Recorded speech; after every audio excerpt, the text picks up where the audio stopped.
এইবার মাসেদারে ডাক দিয়ে বলে, মাসেদা ঈমান ছেড়ে দে, না হয়তো ওই জায়গায় তোকে ফেলে দেওয়া হবে। মাসেদা বলে, আমাকে তৈলের বড়ি দেখায় কোনো লাভ নাই। কিতাবের ভিতরে আসছে মাসেদার হাতের ভিতরে একটা সন্তান ছিল, আর একটা সন্তান দুধ পান করতেছিল রে বাবা। হঠাৎ করে ফেরাউনের কথার জবাবে জল্লাদের টান দিয়ে হাত থেকে সন্তানটার আগুনের মধ্যে নিয়ে ফেলে দিয়েছে। ওরে বাবা, তোমারও তো সন্তান আছে, আমারও তো সন্তান আছে, কলিজায় কি মাঙ্গরি।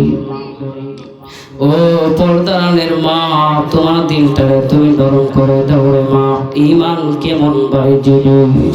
এইবার জল্লাতে যখন হাত থেকে সন্তানটারে টান দিয়া নিয়ে যখন তৈলের ভিতরে ফেলে দিল, মাসেদা তাকায় তাকায় দেখতেছে আমার সন্তানটা ভুনা হয়ে গেল।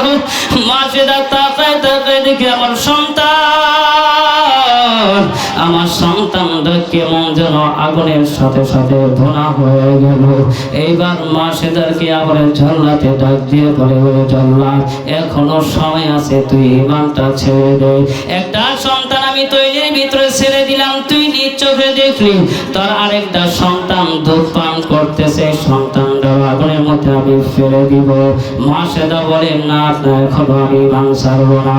এই কথা বলে দেওয়ার সাথে সাথে জল্লাতে ওই মাসেদার দুধ পান করতেছে বাচ্চাটার বাবা।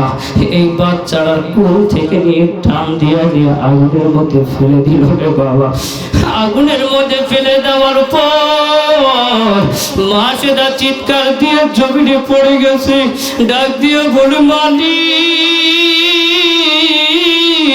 আল্লাহ আমার ঈমান রাখতে বড় কষ্ট হচ্ছে রে মালিক, আমার ঈমান রাখতে বড় কষ্ট হয়। আল্লাহ বলি, ওরে মাসেদা, তোর জবানের দিকে আমি তাকায় রইলাম, তুই কি তোর সন্তানের মহব্বত করার কারণে তুই কি আমার নামটাকে তোর অন্তর থেকে মুছে দিলি? তোর নাম আমার নামটাকে অন্তর থেকে তুই ফেলে দিলি রে মাসেদা। ও মাসেদা, তুই দুইটা সন্তান আগুনের মধ্যে দিয়ে দে। আগুন থেকে আওয়াজ আসছে, ইয়া উম্মি লা তাখাফ, সুবহানাল্লাহ বলেন না। আগুন থেকে আওয়াজ আসছে, মা আপনি কোনো ভয় করবেন না, আপনি কোনো চিন্তা করবেন না, আপনি কোনো ঘাবড়াবেন না। আমাদের দুই সন্তান আমরা আগুনের ভিতরে নয়, আমরা আল্লাহর জান্নাতে চলে গেছি। সুবহানাল্লাহ বলেন না। আমরা আল্লাহর জান্নাতে চলে গেছি রে মা। এইভাবে মা চিৎকার দিয়া জমিনে পড়ে গেছে রে বাবা। যাওয়ার সাথে সাথে আল্লাহ তাআলা বলে, ও মাসেদা, তোমার অন্তর থেকে আমার নামটা যেন মুছে না যায়। সন্তানগুলা ডাক দিয়ে বলে, মা তুমি ইস্তেকামাত রাখো, তুমি আল্লাহর উপরে ভরসা, তুমি আল্লাহর উপরে ভরসা রাখো। তুমি কোনোদিনও তোমার ঈমান নামক বস্তুটা বের করবে না, ঈমান কলিজা থেকে কোনোদিনও তুমি বের করবে না। ও মা, কিয়ামতের ময়দানে তোমার সাথে আমার সাথে জান্নাতে দেখা হবে। দাও খোদা দাও আমায় আবার উমর দারাজ দিল,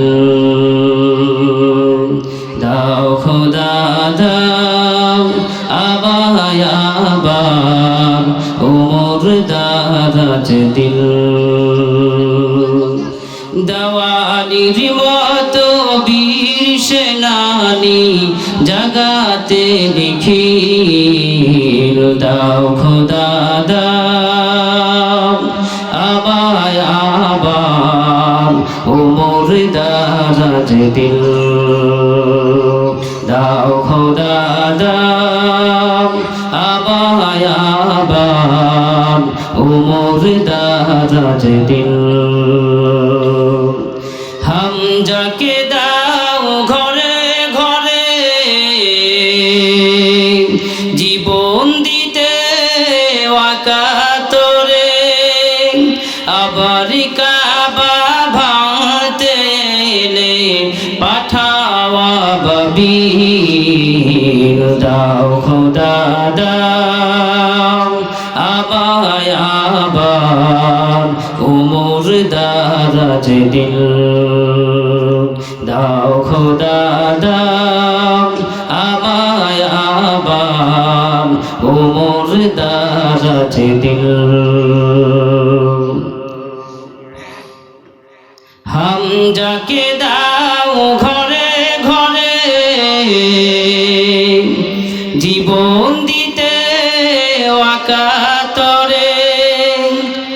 বাড়ি কাবা ভাঙতে এলে পাঠাও আবাবিল দাও খোদা দাও আমায় আবার ওমর দারাজ দিল দাও খোদা দাও আমায় আবার ওমর দারাজ দিল সচ্চাই মান দিয়ে পাঠাও শত সাহাবা তাদের দেখে বিশ্ব আবার বলুক মারহাবা। আমার সাথে বলেন মারহাবা, আর জোরে বলেন মারহাবা। সচ্চাই মান দিয়ে পাঠাও শত সাহাবা তাদের দেখে বিশ্ব আবার বলুক মারহাবা।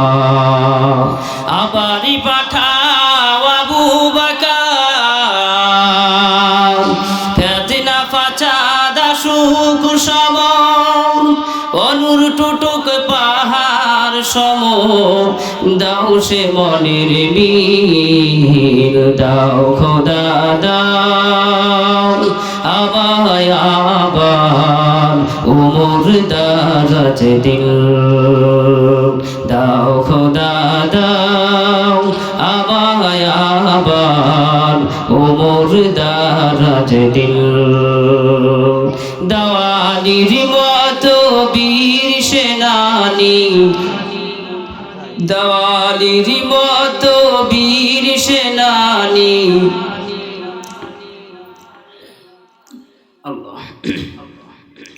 আলহামদুলিল্লাহ আল্লাহ পাকের দরবারে লাখ লাখ কোটি শুকর ও সুজুদ যে মহান রব্বুল আলামিন আমরা এখানে এসেছি আরেকবার শুকর আদায় করে নিই আলহামদুলিল্লাহ।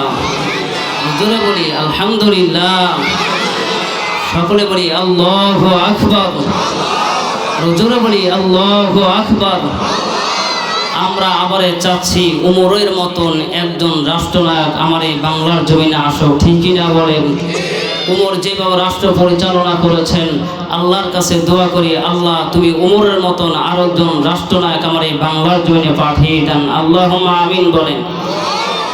কারণ উমরের মতো যদি একজন রাষ্ট্রনায়ক এই বাংলার জমিনে আসে আল্লাহর কাছে দোয়া করি হে মালিক উমর যেভাবে রাষ্ট্র পরিচালনা করেছেন গো আল্লাহ উমরের মতো একজন রাষ্ট্রনায়ক আমার এই বাংলার জমিনে পাঠিয়ে দেন।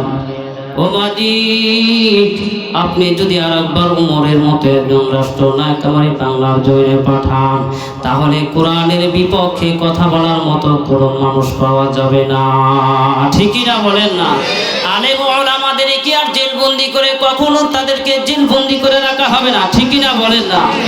হযরত উলামায়ে কেরাম মানুষরা শুধু শুধু জেলবন্দি করে তাদেরকে জেলের ভিতরে ভরে রেখেছে, আছে না নাই বলেন? একটাই হলো কোরআনের পক্ষে কথা বলার কারণে। সবাই বলেন কিসের পক্ষে? আরো জোরে বলেন কিসের পক্ষে? কোরআনের পক্ষে কথা বলার কারণে হক উলামায়ে কেরামদেরকে জেলবন্দি করছে কি করে নেই? আওয়াজ দিয়ে বলেন। একটাই অপরাধ, কেন তারা কোরআনের পক্ষে কথা বলল? কোরআনের পক্ষে কথা বলার কারণে হাজার হাজার উলামায়ে কেরাম জেলের ভাত খেয়েছে, ঠিকই না বলেন না?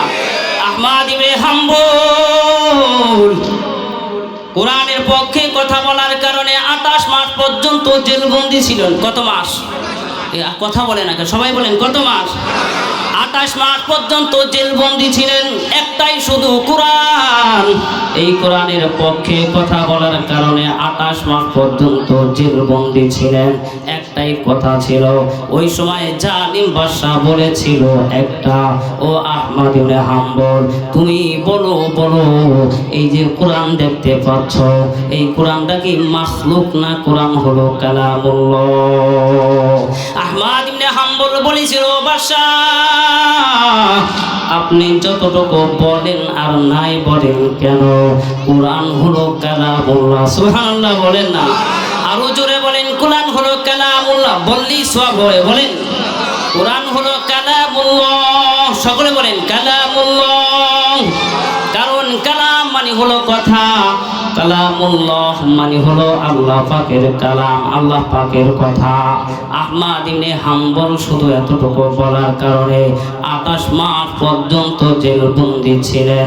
কারণ ওই মুতাসিম বলেছিল, বলো বলো কোরআন কি মাখলুক না কোরআন হলো কালামুল্লাহ?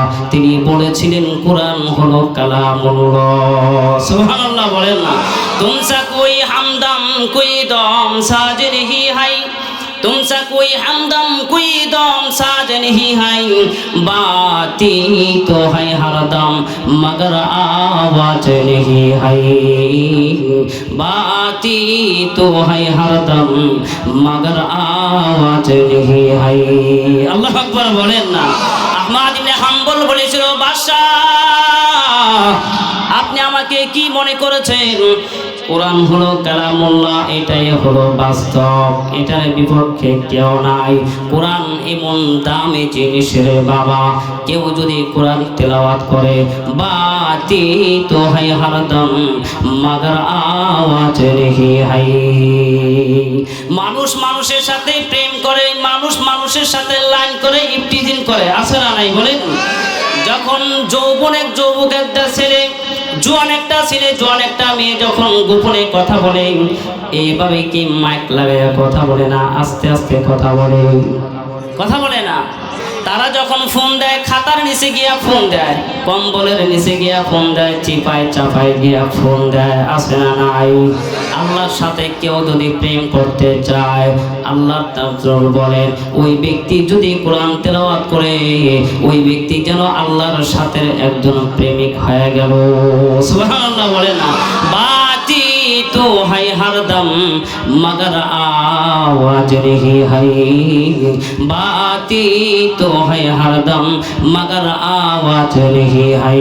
কয় কোরআন তেলাওয়াত করবে আর আমার প্রেমিক থাকবে আমার বান্দা, ওই বান্দার মুখের সাথে মুখ লাগাইয়া আমি কথা বলার উত্তর দেই।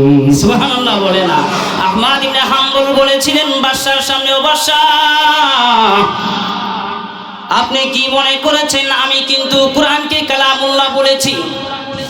এবার আহমদ ইবনে হাম্বলকে নোটিশ পাঠিয়ে দিয়েছে, যাও যাও যাও তাড়াতাড়ি যাও, আহমদ ইবনে হাম্বলকে গিয়া বলো ওই যদি বলে কোরআন হলো কালামুল্লাহ তাহলে ওকে দুনিয়া থেকে বিদায় করে দেওয়া হবে। ও ইমানদার, ও মুসলমান বাবারে আমার, আপনারাই বলেন যাদের ভিতরে ঈমান নামক বস্তু আছে, যাদের ভিতরে ঈমান নামক দৌলত আছে, তাকে যদি ফাঁসির কাষ্টের ভয় দেখায় ভয় পায় না, ঠিক কিনা বলেন না? যদি আগুনে ফেলানোর ভয় দেখায় ভয় পায় না, একে যদি গল্লির ভয় দেখায় কোনোদিনও ভয় পায় না, কারণ তার ভিতরে ঈমান নামক বস্তুটা আছে না নাই? আর জোরে বলেন আছে না নাই? আহমদ ইবনে হাম্বল ডাক দিয়ে বলে, আহমদ ইবনে হাম্বল তোমাকে দুনিয়া থেকে আমি বিদায় করে দিব, চাবুকের আঘাতে তোমাকে বিদায় করে দিব। ওই যে বাগদাদের ভিতরে এলাক হয়ে গেল, ও বমুইন, ও আল্লাহর বান্দারা ঘটনাটা মনোযোগ সহকারে শোনাও। তারা কোরআনের প্রেমিক আর আমিও একজন কোরআনের প্রেমিক, তারাও কোরআনের মহব্বত করেছে, আমিও কোরআনের মহব্বত করলাম। কতটুকু? আহমদ ইবনে হাম্বল বাগদাদের ভিতরে আজকে এলান হয়ে গেছে, আহমদ ইবনে হাম্বলের বিচার হবে। বিশাল একটা মাঠের ভিতরে নিয়ে রে বাবা আহমদ ইবনে হাম্বলকে জিজ্ঞাসা করতেছে, ও আহমদ ইবনে হাম্বল বলো বলো বলো কোরআন কি মাখলুক না কোরআন কালামুল্লাহ? বিলিয়ন বিলিয়ন মানুষ চতুর্পাশে দাঁড়ানো, হাজার হাজার মানুষ চতুর্পাশে দাঁড়ানো, এই মানুষের মাঝখান থেকে আহমদ ইবনে হাম্বল বলে, বাদশা গো আপনি আমাকে যতই ভয় দেখান, আপনি আমাকে যতই দুনিয়া থেকে বিদায় করার ভয় দেখান, যতই মানুষ আপনি জমায়েত করেছেন কিনা, আমি এক বাক্য বলবো কোরআন হলো কালামুল্লাহ। আল্লাহু আকবার বলেন না। এবার আহমদ ইবনে হাম্বল, ও বাবা আহমদ ইবনে হাম্বলের গায়ে চাবুকের আঘাত শুরু হয়ে গেল। কারণ সত্যের পক্ষে কথা বলার কারণে, উলামায়ে কেরাম সত্যের পক্ষে কথা বলার কারণে জেলবন্দি হয়েছে। হয়েছে কি বলেন না? একটা একটাই হলো জেলবন্দি হয়েছে সত্যর পক্ষে কথা বলার কারণে। আহমদ ইবনে হাম্বল বলে, ও বাদশা আপনি যাই বলেন না কেন, আমি কোরআনের পক্ষে কথা বলে যাব। কোরআন কোনোদিনও মাখলুক হতে পারে না, কোরআন হলো স্বয়ং আল্লাহ পাকের কালাম। সুবহানাল্লাহ বলেন না, কোরআন হলো স্বয়ং আল্লাহ পাকের কথা। এইবার বাদশা মুতাসিম তাকে আঘাত করতে করতে করতে করতে দুনিয়া থেকে বিদায় করে দিল রে বাবা।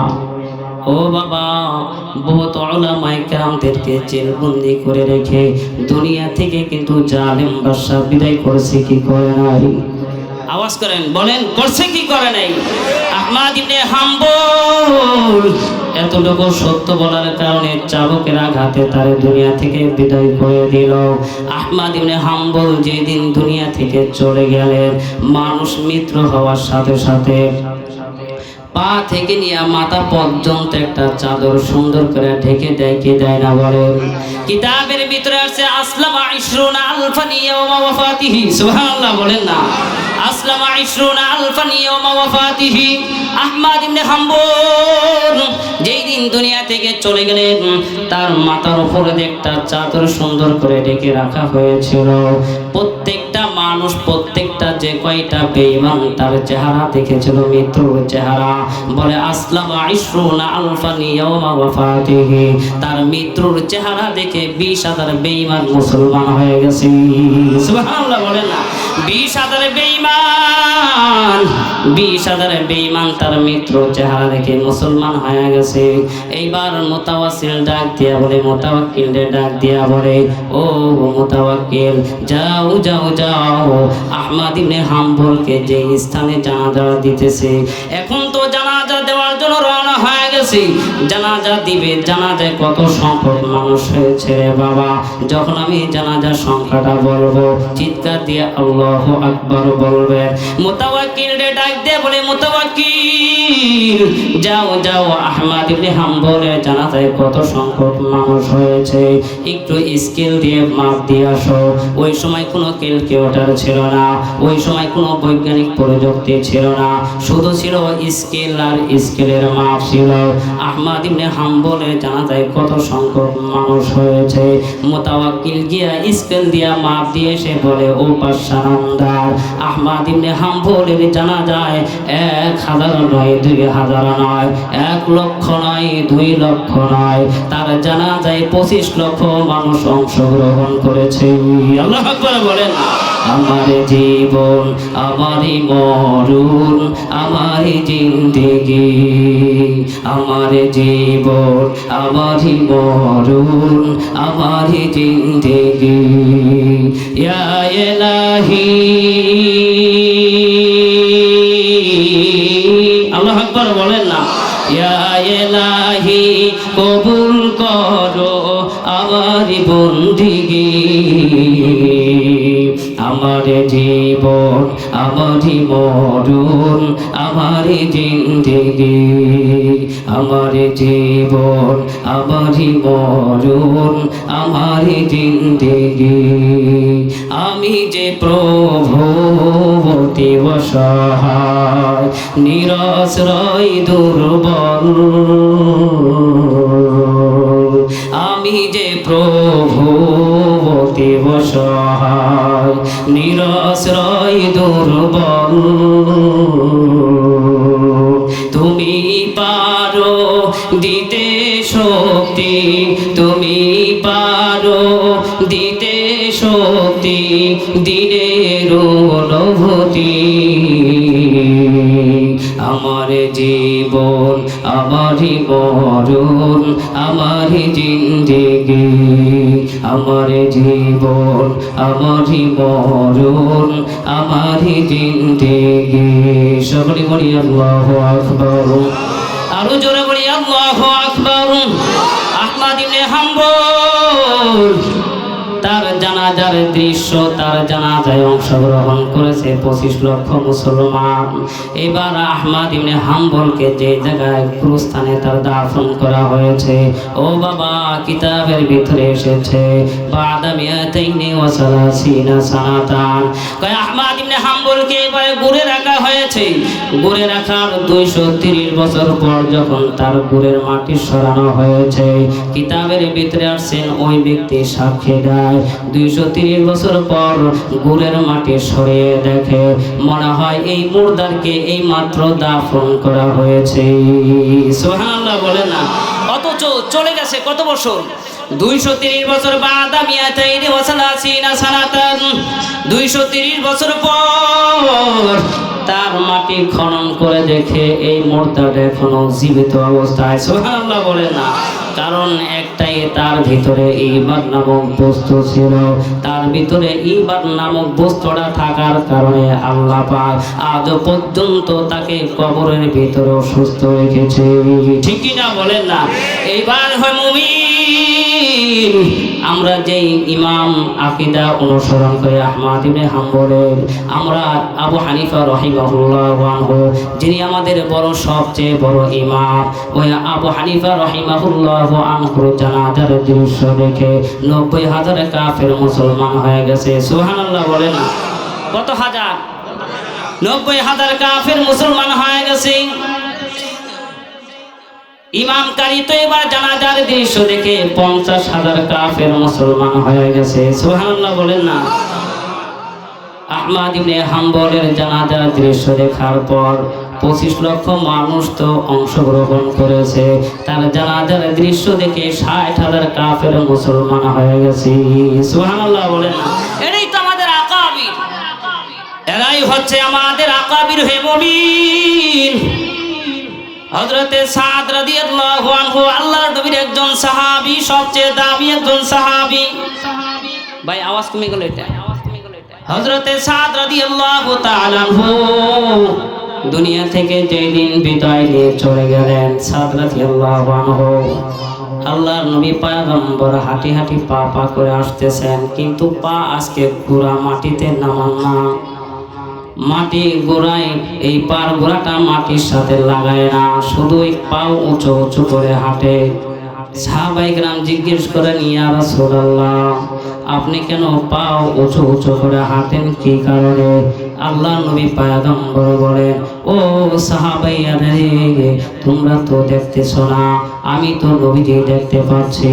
আমার যেই সাহাবী হযরতে সাদ, এই সাদ আজকে দুনিয়া থেকে বিদায় নিয়ে চলে গেছে।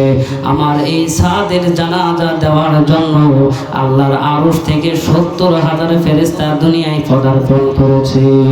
সুবহানাল্লাহ বলে না। তাহলে মুমিন তুমি বলো, হে মুমিন, তুমি কতটুকু ঈমানদার হইলা, আমি কতটুকু ঈমানদার হইলাম? আমার মৃত্যুর খবর শুনে অনেকে চলে যাবে, আবার অনেকে ঘাড় বেঁকিয়ে বসে থাকবে। আছে না নাই বলেন? অনেকেই বলবে লোকটা দুনিয়াতে বেশি ভালো ছিল না, আমার জানাজা কি যাব। এই জন্য যুবক, ও পর্দার আড়ালের মা, ও আমার বৃদ্ধ বাবা জিরারে, আমার এতটুকু ভালো হওয়ার জন্য চেষ্টা করো রে বাবা, যে আমার দুনিয়াতে মৃত্যু হওয়ার পর অনেক মানুষ যেন আমার এই জন্য লাগে যে আসলে আমার আব্বা অনেক ভালো মানুষ ছিল। কারণ যখন মানুষ বলে যে হুজুর আপনার আব্বারে কোনোদিন আগে সালাম দিতে পারি নাই,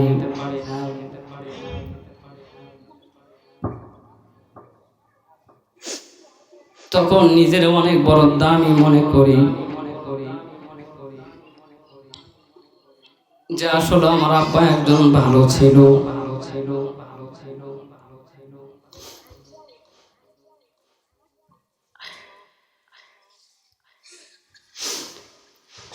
এই জন্য বাবা এমন খাসলাত নিয়ে দুনিয়া থেকে চলে যাও, যুবক ভাই এমন বড় আচরণ নিয়ে দুনিয়া থেকে চলে যাও, যাতে মানুষ তোমাকে দেখলে মনে করে ইনি একজন ভালো। মৃত্যুর পরে যেন তোমার বাবার কাছে বলতে পারে আব্দুর রহমান বড় ভালো ছিল, আব্দুর রহিম বড় ভালো ছিল। ও যুবতী বোন আমার আওয়াজটা তোমার কাছে পৌঁছতেছে। তুমি মৃত্যুর আগে এতটুকু ভালো থাকো, তোমার শরীরটারে এমন ভাবে আবরণ করে রাখো যাতে তোমার আশেপাশে তোমার যুবতী বোনেরা দেখলে যেন মনে করে মৃত্যুর পর যে রহিমা খাতুন ভালো ছিল, হালিমা খাতুন ভালো ছিল। যখন কোন একজন সন্তানের কাছে নিজের বাবার কথা মনে এইভাবে প্রকাশ করে প্রশংসা করে, আমি মনে করি তার চেয়ে এত দামি আল্লাহর জমিনে কেউ হতে পারে না। ঠিকই না বলেন না? যদি বাবার কাছে গিয়া সন্তানের কথা বলে, ও বাবা, আপনার সন্তান আব্দুর রহমান বড় ভালো, ইনার মতো এত ভালো মানুষ আল্লাহর জমিন আর হতে পারে না। এক ওয়াক্ত নামাজ ছাড়ে নাই, রমজানে 30টা রোজা রেখেছে। আব্দুর রহমানের মতো এত ভদ্র আর চরিত্রবান সন্তান আল্লাহর জমিনে নাই। যখন সন্তানের কথা বাবার কাছে বলবে, বাবার বুকটা ওই সময় কিন্তু খুশিতে ভরে যায়। ঠিক কিনা বলেন না?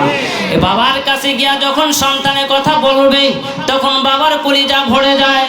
আর বাবার কথা যখন সন্তানের কাছে বলবে, সন্তানের কলিজাও তেমন ভরে যায়। ঠিক কিনা বলেন না?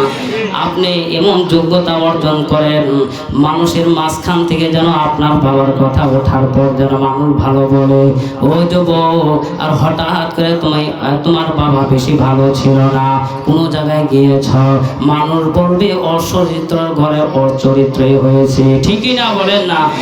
অসভ্যর ঘরে অসভ্য হয়েছে, বাবা ছিল অসভ্য, সন্তান হয়েছে অসভ্য। এই ধরনের কোনো আচরণ, এই ধরনের কোনো কথা যেন তুমি দুনিয়া থেকে অর্জন করে না যাও। আমি চাই তুমি দুনিয়া থেকে এমন ভাবে চলে যাও, মৃত্যুর পরও যেন মানুষ তোমাকে স্মরণ করে। ঠিকই না বলেন না? এই জন্য সাথে এটা কেমন আমল করেছে রে বাবা, যার কারণে আল্লাহ রাসূল বলে আমি দুনিয়াতে পা ফালাইতে পারি না। সাহাবায়ে কেরাম জিজ্ঞেস করেন, ইয়া রাসূলুল্লাহ, কেন আপনি এইভাবে হাঁটেন? আল্লাহর নবী বলেন, ও সাহাবায়ে কেরাম, আমি এইভাবে হাঁটতেছি হলো আল্লাহ তাআলার পক্ষ থেকে আল্লাহ তাআলা সাদের জানাজা দেওয়ার জন্য 70,000 ফেরেশতা দুনিয়াতে পাঠিয়েছে। সুবহানাল্লাহ বলেন না? আমিও যখন রাস্তা দিয়ে হাঁটি সাহাবী, তখন আমার পার সাথে পা লেগে যায়, এই জন্য আমি পাও উঁচু উঁচু করে হাঁটি। ও বান্দা, এই জন্য এমন খাসলাত নিয়ে দুনিয়া থেকে চলে যাও, মৃত্যুর পরও যেন মানুষ তোমাকে স্মরণ করে। ঠিকই না বলেন না? এই জন্য ইমানদার দুনিয়াতে আছে না নাই? সকলে বলেন, আরো জোরে বলে, ইমানদার আছে না নাই? আল্লাহ তাআলা বলে, ইন্নামাল মুমিনুনা আল্লাযীনা ইযা যুকিরাল্লাহু ওয়াজিলাত কুলুবুহুম ওয়া ইযা তুলিয়াত আলাইহিম আয়াতুহু যাদাতহুম ঈমানান ওয়া আলা রাব্বিহিম ইয়াতাওয়াক্কালুন।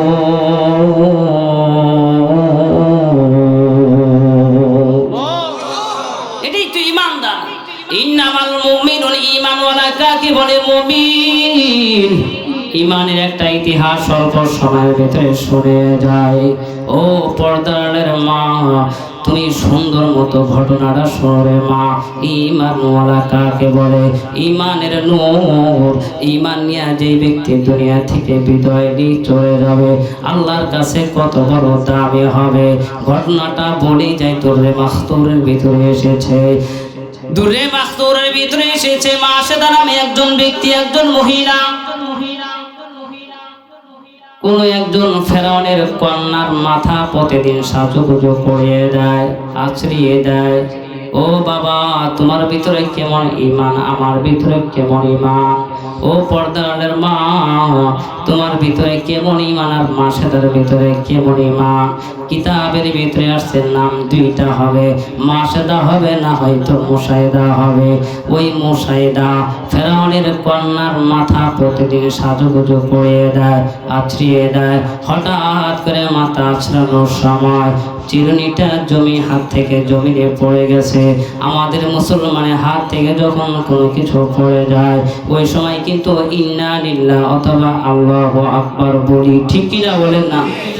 মুসলমানের হাত থেকে যখন কোনো কিছু পড়ে যায়, তখন ওই সময় আমরা ইন্না লিল্লাহ অথবা আল্লাহু আকবার বলি।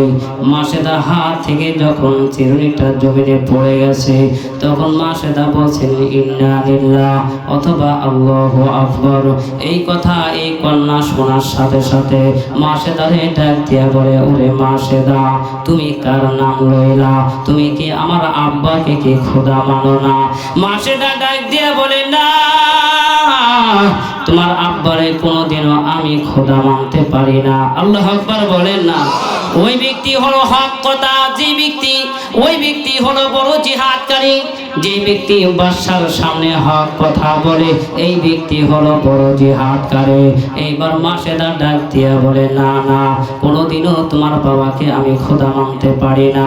এইবার কন্যা ডাক দিয়া বলে, বাবা, তুমি দুধ কলা দিয়া সব পাল্লানি, কি হয়েছে রে মা, তাড়াতাড়ি বলো। এইবার ডাক দিয়া বলে, বাবা, যে মেয়েটা আমার মাথা সাজুগুজু করে দেয়, ওই মেয়েটা কি তোমাকে খোদা মানে না, তোমাকে আল্লাহ মানে না? কয় তাই নি? হ্যাঁ। কয় তাড়াতাড়ি যাও, তাড়াতাড়ি যাও, জল্লাদরে পাঠিয়ে দিলাম। এরে জল্লাদ, যাও যাও যাও, তারে গিয়া সুন্দর মতো বোঝাও, যদি নাই বোঝে তাহলে দুনিয়া থেকে ওকে বিদায় করে দাও। মাসেদারে এসে বলে, ওরে মাসেদা, তুমি কি আমার এই আল্লাহ, আমার এই খোদাকে কি খোদা মানো না? মাসেদা বলেন, না, পশ্চিম কালো তোমার খোদাকে আমি খোদা মানতে পারি না। আল্লাহু আকবার বলেন না। তোমার খোদাকে কখন আমি খোদা মানতে পারি না, কারণ যিনি আসমান বানাইছেন তিনি কয়জন? সবাই বলেন কয়জন? যিনি আমারে বানাইছে তিনি কয়জন? তোমার খোদাকে যিনি বানাইছে তিনি কয়জন? কাজী তোমার খোদা, তোমার আল্লাহকে কোনোদিনও আমি আল্লাহ মানতে পারি না, তোমার খোদাকে কোনোদিন আমি খোদা মানতে পারি না। ও পর্দার মা, ও বৃদ্ধ বাবাজিরা, আমার মনোযোগ সহকারে একটু শোনেন। এইবার জল্লাদ ডাক দিয়া বলে, ও মাসেদা, তুমি এই জায়গায় কত বছর হয় তোমার ইমানটারে তুমি গোপন রেখেছ? মাসেদা ডাক দিয়া বলে, আজকে থেকে নিয়ে আমার এই ইমানটাকে আমি গোপন রেখেছি 100 বছর। সুবহানাল্লাহ বলেন। জালিমের কাছে থেকে 100 বছর পর্যন্ত নিজের ঈমানকে গোপন রেখেছে। সুবহানাল্লাহ বলেন না। এবার মাসেদা ডাক দিয়ে বলেন, তুমি আমাকে যতই ভয় দেখাও। জল্লাদে ডাক দিয়ে বলে, মাসেদা, তোমাকে দুনিয়া থেকে এখন বিদায় করে দেওয়া হবে।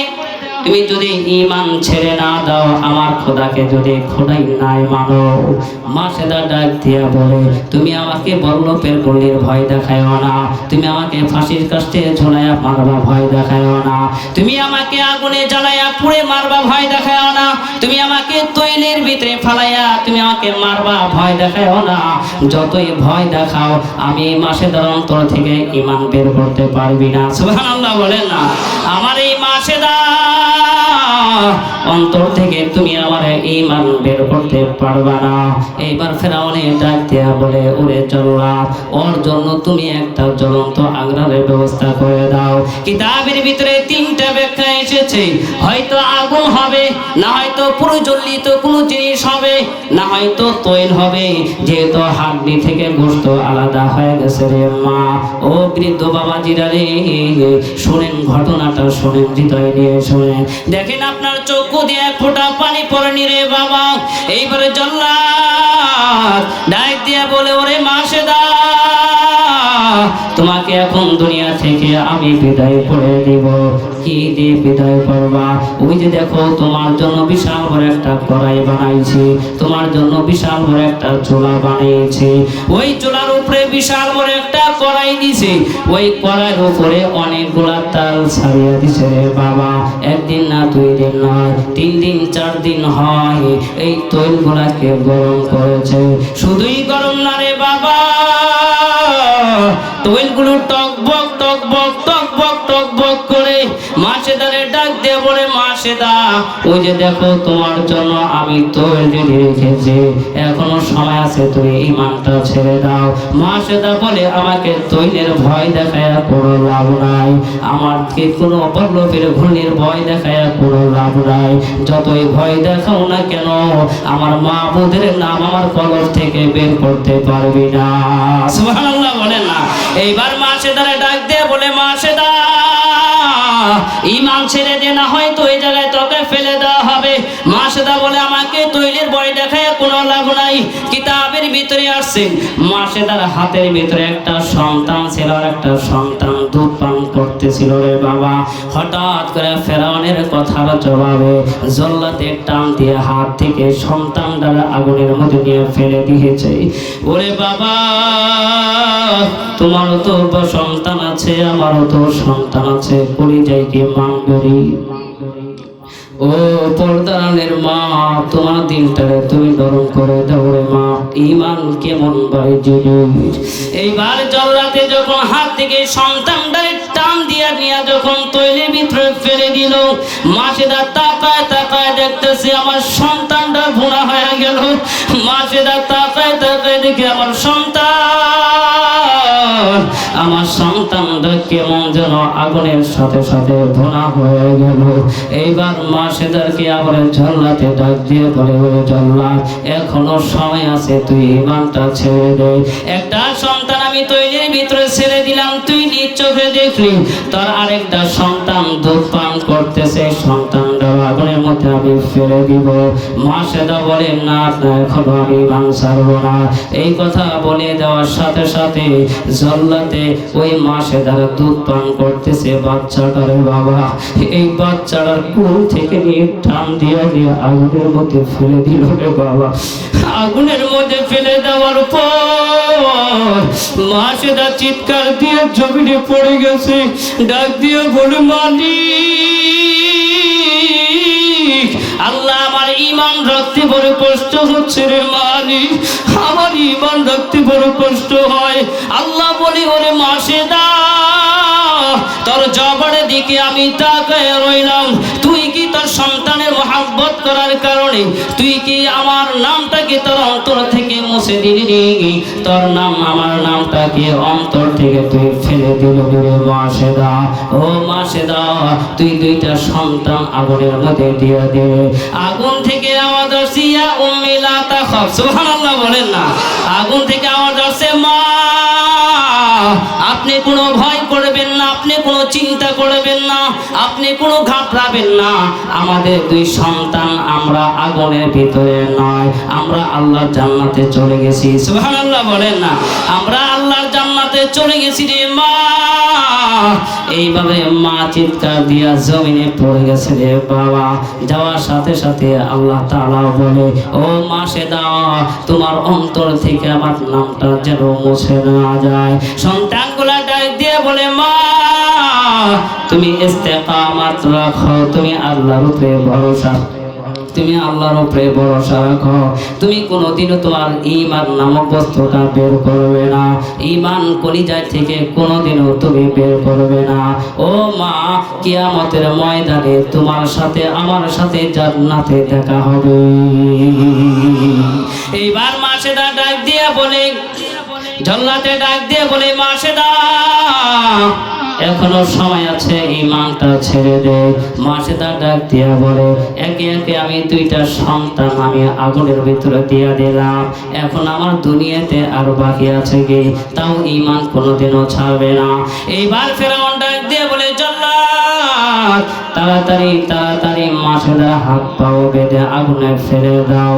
মাসেদা বলে, ও জল্লাদ, তুমি যেহেতু আমাকে আগুনে ফেলে দিবা, তাহলে ওই দুই সন্তানের হাড্ডি গুটি আর আমার হাড্ডি গুটি এক জায়গায় জমা করে রাখবে।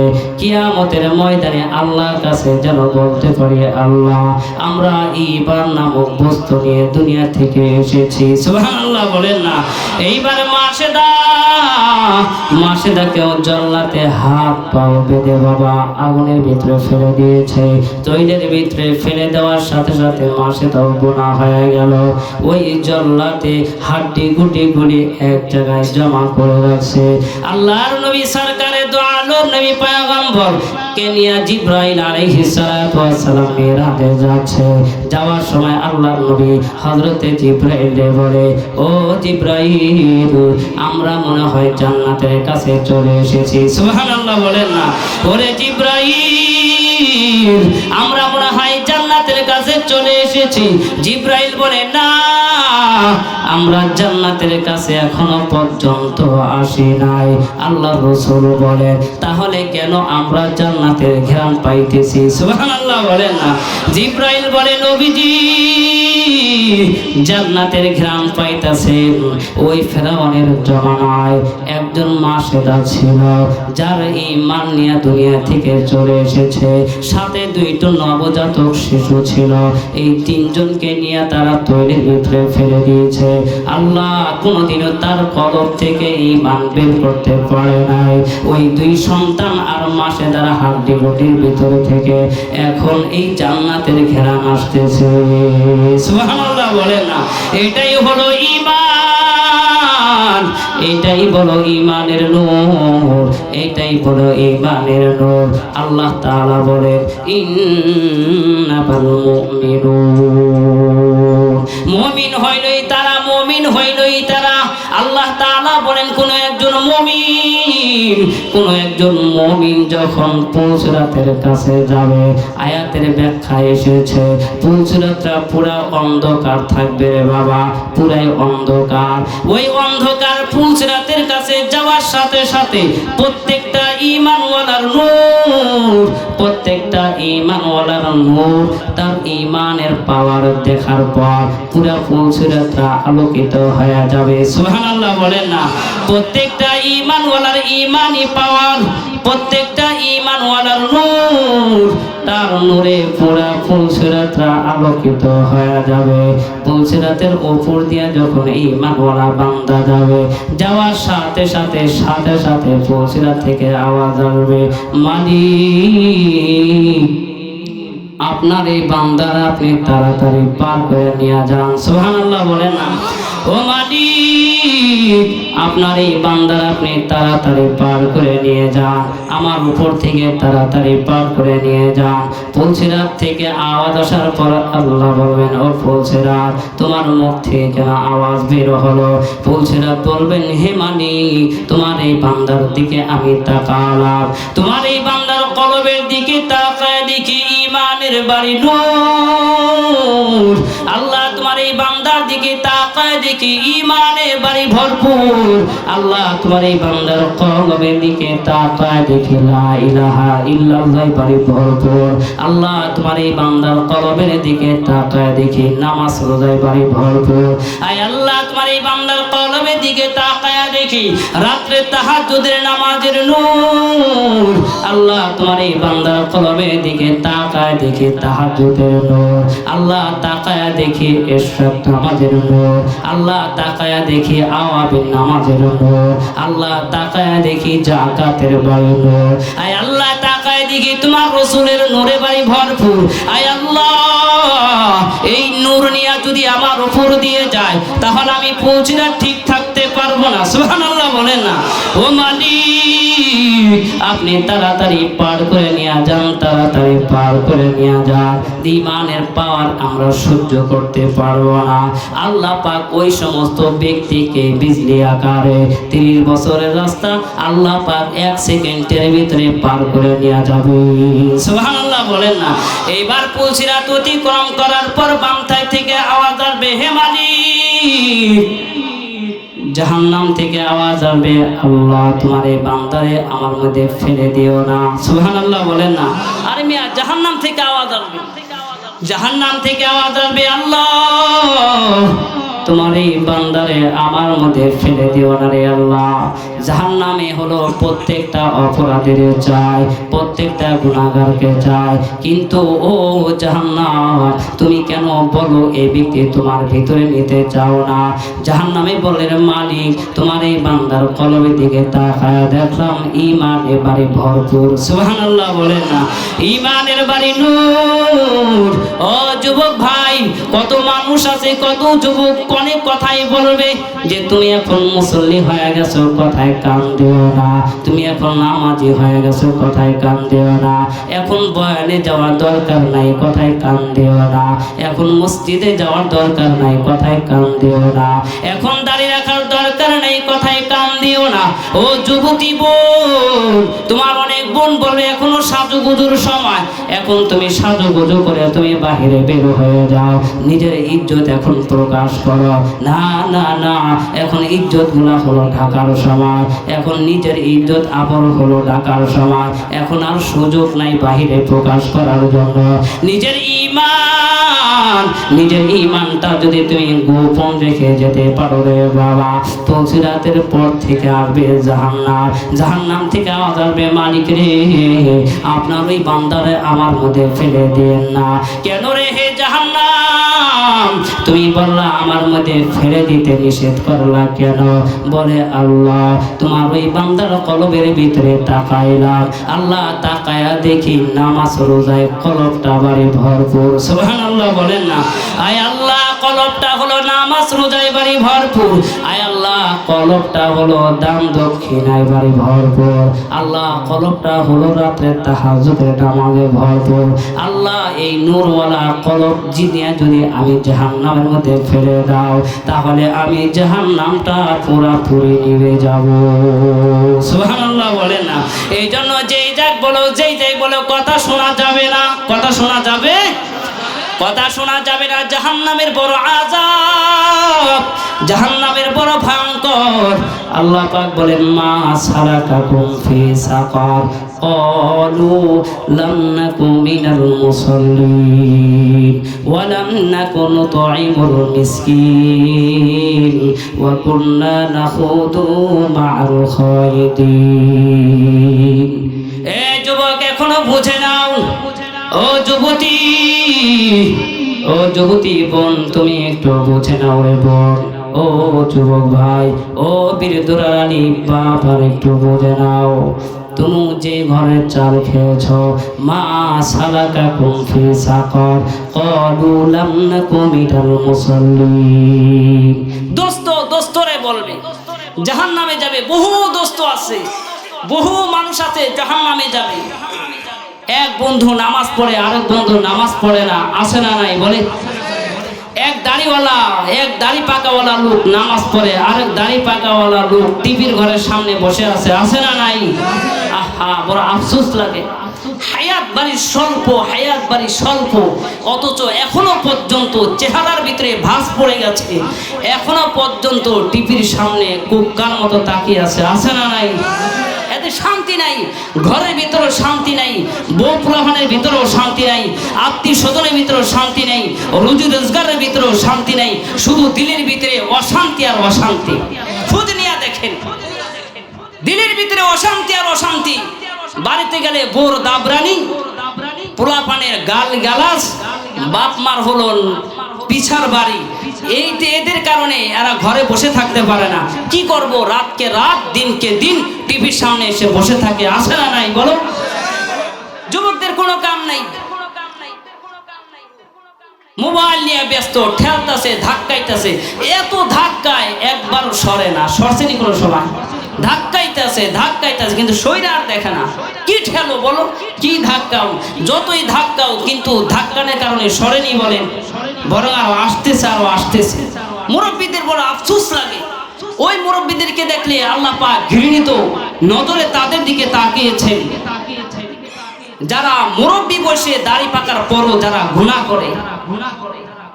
মা সালাকাকুম ফি সাকার ক্বালু লাম নাকু মিনাল মুসাল্লিন।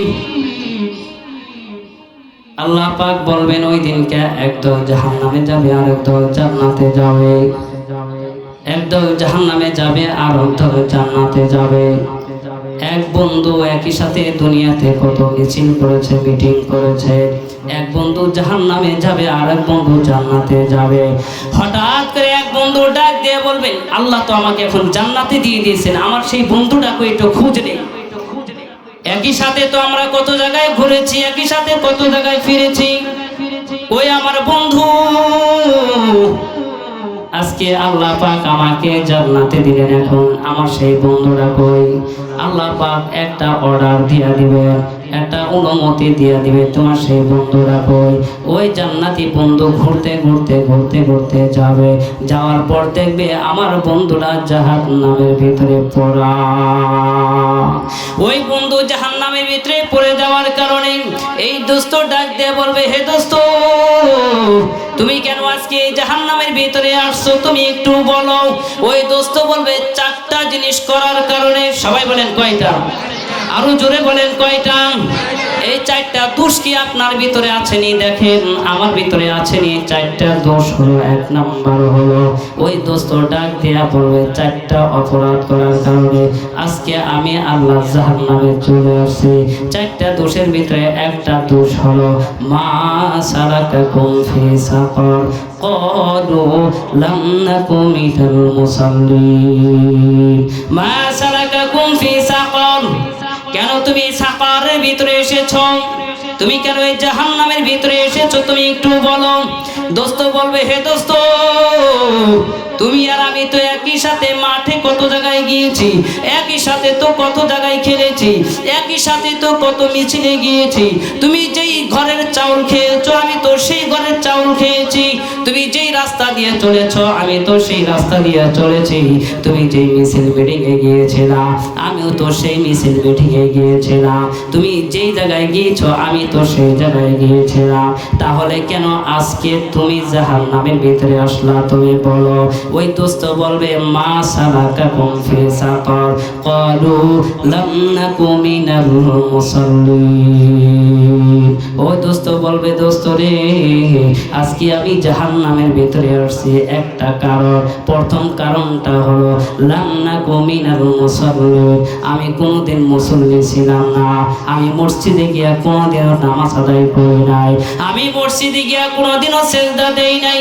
এই পাপিষ্ট এখন দুনিয়াতে আসে না নাই? বলেন। সমাজের ভিতরে খোঁজ করে দেখেন, এদের কারণেই তো ভূমিকম্প হচ্ছে, এদের কারণে তো আল্লাহর গজব হচ্ছে।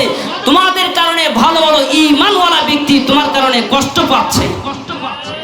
সমাজের ভিতরে আমি সব সময় বলি, আমি যে মসজিদে নামাজ পড়াই আজকে প্রায় 8 বছর হয়, কয়েকজন ব্যক্তি আছে আজও পর্যন্ত আমি তাদেরকে দেখি নাই মসজিদে আসার জন্য। আমি মেম্বারে প্রতি শুক্রবারই বলে থাকি, যদি তারা আমি এখানে উপস্থিত থাকা অবস্থায় তারা মৃত্যুবরণ করে, আমি আসাদুল্লাহ তাদের জানাজা অংশগ্রহণ করব না। কারণ আমার নামাজের দাম আছে, আমার রোজার দাম আছে, আমার ইবাদতের দাম আছে। আমার এই ইবাদত দিয়ে তোমাকে আমি জানাজায় অংশগ্রহণ কোনোদিনও করব না, সবসময় আমি বলি। এই জন্য মা সালাকাকুম ফি সাকর ক্বালু লাম নাকু মিনাল মুসাল্লিন ওয়া লাম নাকু নুতঈমুল মিসকিন। ও দোস্ত, তুমি কি কারণে আসছো বলো?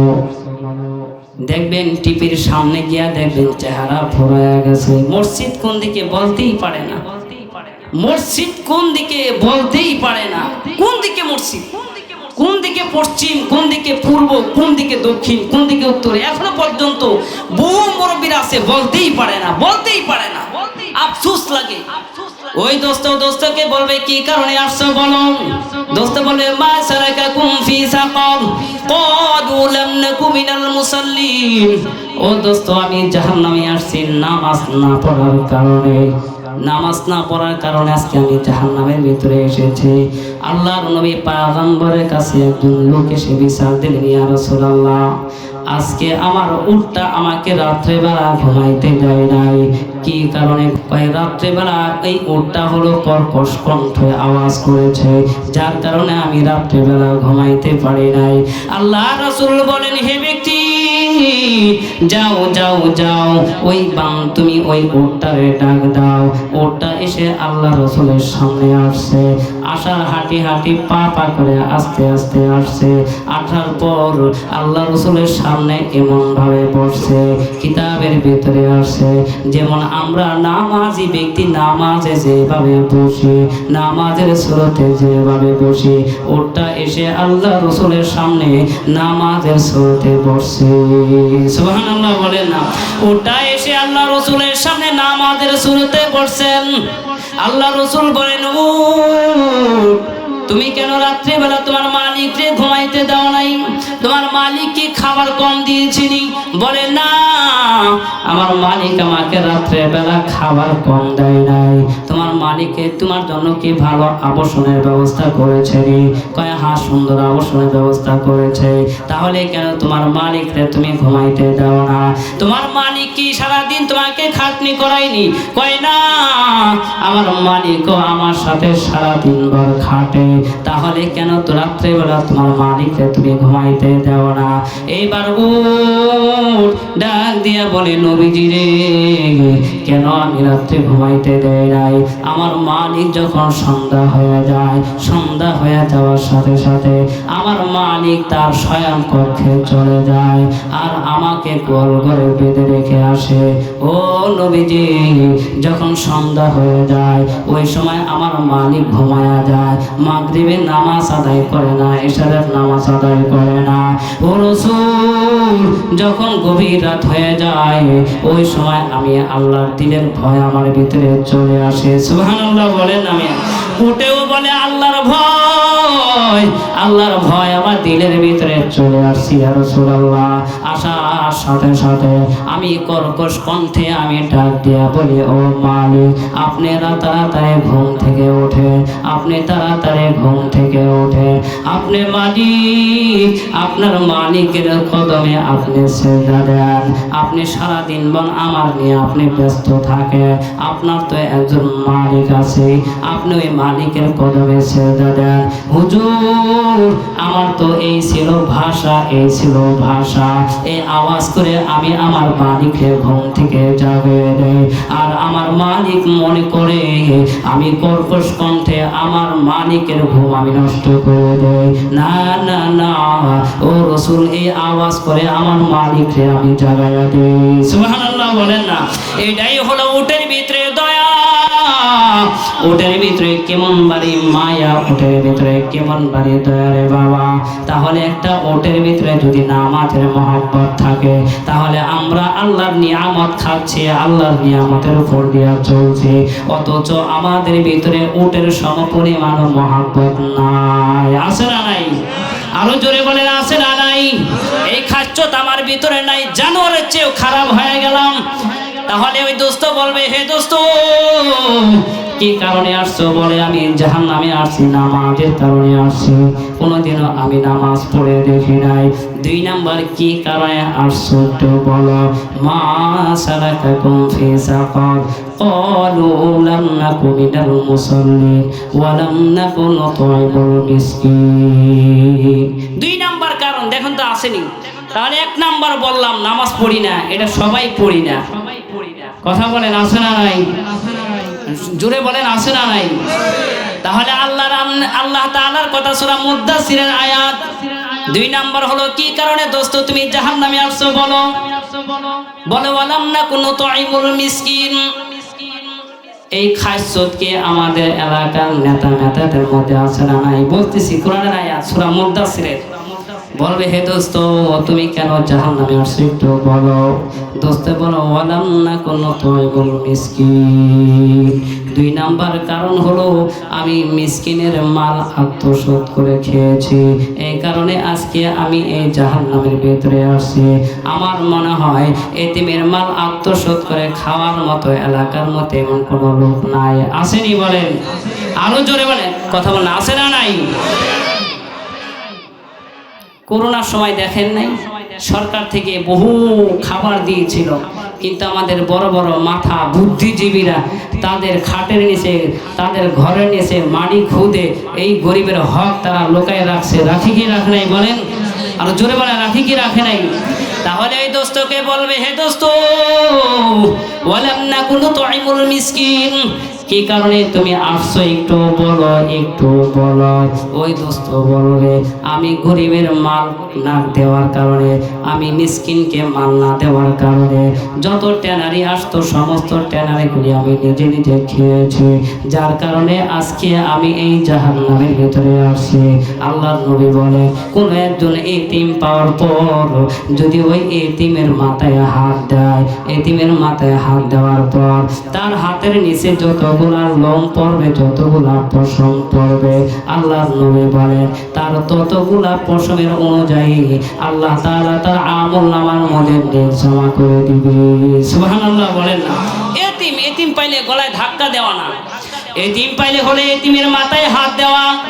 আল্লাহর নবী বলেন, কোন একজন এতিম পাওয়ার পর যদি এতিমের মাথার ভিতরে হাত দেয়, আল্লাহর নবী বলেন ওই এতিমের মাথায় হাত দেওয়ার পর যতগুলি লোম তোমার হাতের নিচে পড়বে সম পরিমাণ নেই আল্লাহ তাআলা তার আমলনামার ভিতরে জমা করে দিবে। সুবহানাল্লাহ বলে না। সবাই মিলে আমরা যেই টুকরো কথাটা বললাম, এক নাম্বার হচ্ছে সূরা মুদ্দাসসিরের সবটুকু শেষ করতে পারি নাই।